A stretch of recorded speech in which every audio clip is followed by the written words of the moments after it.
आपकी मर्जी के लिए, लेकिन आपको मेहनत तो आपको उतनी करना पड़ेगा जितनी रिक्वायर्ड है, उसमें कोई भी कोताही नहीं है।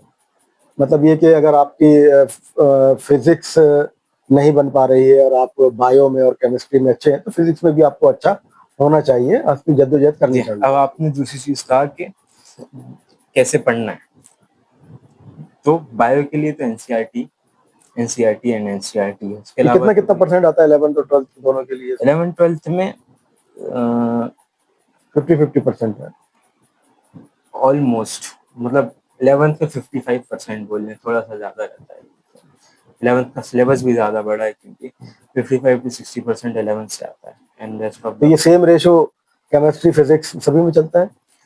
देखिए इसमें भी फिर ये डिवाइडेड है कि बायो में भी फिर बॉटनी और जूलॉजी है कि बॉटनी से ज्यादा क्वेश्चन पूछे जाते हैं 60%, जूलॉजी से 40% पूछे जाते हैं। कुछ कुछ चैप्टर्स हैं जो कि 12th से बहुत ज्यादा पूछे जाते हैं, कुछ चैप्टर्स चैप्टर वाइज है, सब्जेक्ट वाइज डिस्ट्रीब्यूशन नहीं है। कुछ कुछ चैप्टर्स हैं तो अलॉटेड टू मार्क्स तो होंगे ना अकॉर्डिंग टू चैप्टर? हाँ, वो सब कुछ प्रीवियस ईयर के क्वेश्चंस में आपको दिख जाएंगे। आप किसी भी गूगल में जाइए और टाइप करिए कि questions asked from each chapters from every NEET paper, तो आपको मिल जाएगा कि कौन से चैप्टर से कितने क्वेश्चंस पूछे। मैं बता रहा हूँ ना कि ये सारी चीजें मैटर नहीं करती हैं, सब आप खुद से कर लेंगे और ये सारी चीजें खुद से पता है। बस आप ये जो शुरू की 2 गिठान है उसको पार करके तीसरी गिठान में काम करिए कि आपको अगर लगता है ये कर लेंगे तो आपको 100% देना है। फिर आप जैसे जैसे ये इस तरीके से कि आपके पास एक लैंटर्न है, आपके पास एक चिराग है जिससे सिर्फ आपको एक सीढ़ी दिख रही है, सिर्फ एक स्टेप दिख रहा है, और जब आप एक स्टेप ले लेते हैं तो अगला स्टेप फिर से दिखने लगता है, फिर आप उसको ले लें तो अगला स्टेप फिर से क्लियर हो जाता है। तो ऐसे करके आप अपना रास्ता चलें, हर चीज को एकदम से विजुलाइज करने की कोशिश ना करें। आप चलिए, तो आप डेली उठ के पढ़िए तो आपको सब समझ में आने लगेगा, कोई बड़ी बात नहीं है। एक वन बाय वन स्टेप रखने हैं वन आपने। By one step. और चलिए तो फिजिक्स के लिए मैं कहूँगा कि जो लोगों को दिक्कत आती है तो आप अपनी मैथमेटिक्स स्ट्रॉन्ग करिए। अगर आपकी 10th तक के मैथमेटिक्स स्ट्रॉन्ग है, अगर आपकी बेसिक मैथ्स आपको आती है, if you are good in calculations, तो आपको फिजिक्स में कोई दिक्कत नहीं होगी। और फिजिक्स में जिन बच्चों को दिक्कत होती है तो मैं उनसे ये बोलता हूँ कि आप विजुलाइज करें कि सपोज करिए कि कोई क्वेश्चन आया,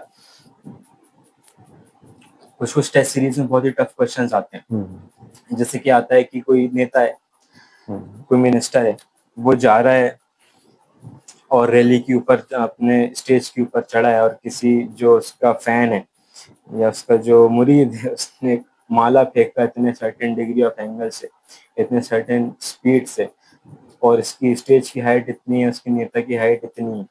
तो अगर आप इस चीज को विजुलाइज करेंगे, अगर आप अपने दिमाग में सोचेंगे, तो एक ये आइंस्टाइन की भी यही उसने अपने इंटरव्यू में कहा था कि वो लाइट में बैठ के अपने आप को देखते थे, तब जाके उन्होंने थ्योरी ऑफ रिलेटिविटी वगैरह उन्होंने डिस्कवर की।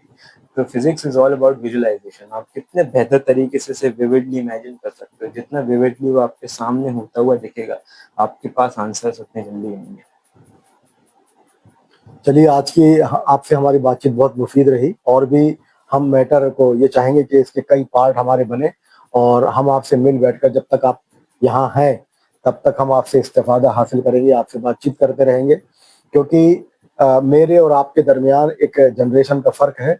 आप न्यू जनरेशन को आप बिलोंग करते हैं, और जैसा लोग अभी सोच रहे हैं वो सोच आप अपनी रखते हैं, और मैं जो हूँ ओल्ड जनरेशन का एक रिप्रेजेंटेटिव हूँ, तो मैं भी अपनी बातें आपके सामने रखूंगा कि किस तरह से जो चीज़ें आज हमारे तय चल रही हैं, और किस तरह के ख्यालात हम लोगों के सामने आते हैं या फेस करनी पड़ती है एज ए पेरेंट्स, वो सब बातें हम आपके सामने रखेंगे। देखिए मेरा ये मानना है कि मुझसे ज्यादा आपकी जरूरत है, क्योंकि पेरेंट्स स्टूडेंट्स को बताने के लिए तो पूरी दुनिया है, लेकिन माँ बाप को समझाने के लिए कोई नहीं। उनको समझाना सबसे ज्यादा जरूरी है। बहुत सही बात, बहुत सही, बहुत सही, बहुत सही।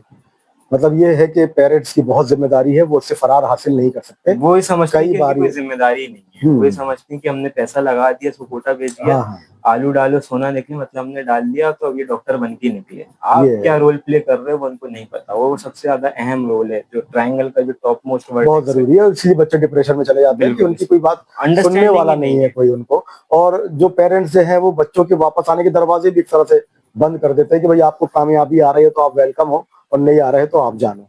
तो इस तरह का प्रेशर लेके बच्चा वाकई में फिर वो जो है हमारे यहाँ गलत सेंस में हो जाता है, न्यू सेंस में चला जाता है बच्चा। तो Exactly. वाकई पेरेंट्स की अहमियत से हम इनकार नहीं कर सकते कि पेरेंट्स अपनी जिम्मेदारी से फरार किसी भी हाल में हासिल नहीं कर सकते। अगर उन्हें अपने बच्चों को कुछ बढ़ाना है, आगे बढ़ाना है, तो उन्हें हर कदम कदम पर हमें उसका साथ देना पड़ेगा, चाहे वो उनके जज्बाती पहलू हो, चाहे उनके फाइनेंशियल पहलू हो, चाहे उनके रख रखाव की बात है, उनके रहने सहने की बात है, उनके फ्रेंडशिप की बात है, उनके दोस्त और क्या है, उनकी संगति क्या है, उनकी यारी क्या है, इन सब बातों पर, और उनकी दिलचस्पियां क्या है और उनके इंटरेस्ट क्या है, इन सब बातों पर हमें ध्यान देना होगा। तो इंशाल्लाह नेक्स्ट मुलाकात जो होगी हमारी, फिर हम किसी एक सब्जेक्ट पर आपसे पेरेंट्स बात करेंगे। के रोल के ऊपर हम बात करेंगे। पेरेंट्स के रोल पेरेंट्स पे, मतलब पेरेंट्स वो और सबसे ज्यादा जरूरी है। पेरेंट्स के रोल के ऊपर बात करेंगे। बच्चा मतलब बाद में आता है। एक बच्चे के दिमाग में पेरेंट्स से क्या पेरेंट्स को पता उम्मीदें ही नहीं हैं, कि क्या उनका रोल ख्वाहिशात क्या है।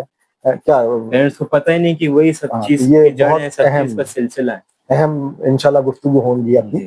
कि जिसमें हम पेरेंट्स की जो जिम्मेदारियां हैं, जो उसकी अकाउंटेबिलिटी है, कि वो अपनी जिम्मेदारियों से फरार हासिल ना करें, बल्कि बराबर के शरीक रहें। तो आपका बहुत बहुत शुक्रिया, और आपको बहुत बहुत आपके लिए दुआएं हैं, हमारी गुड विशेज हैं कि आप पीजी में जरूर कामयाबी हासिल करें और एक आमीन। अच्छा और एक जिम्मेदार डॉक्टर बनकर आए, ताकि हमारी समाज को, हमारी सोसाइटी को, हमारे मुल्क के को एक बेहतरीन डॉक्टर मिले, जो कदम कदम पर हमारे जो पेशेंट्स हैं उनकी रहनुमाई करे, और दुआ भी करेंगे अल्लाह ताला आपके हाथों में शिफा दे। तो बहुत बहुत शुक्रिया, बहुत बहुत धन्यवाद, और उम्मीद है आपसे फिर एक बार ज़रूर मुलाकात होगी।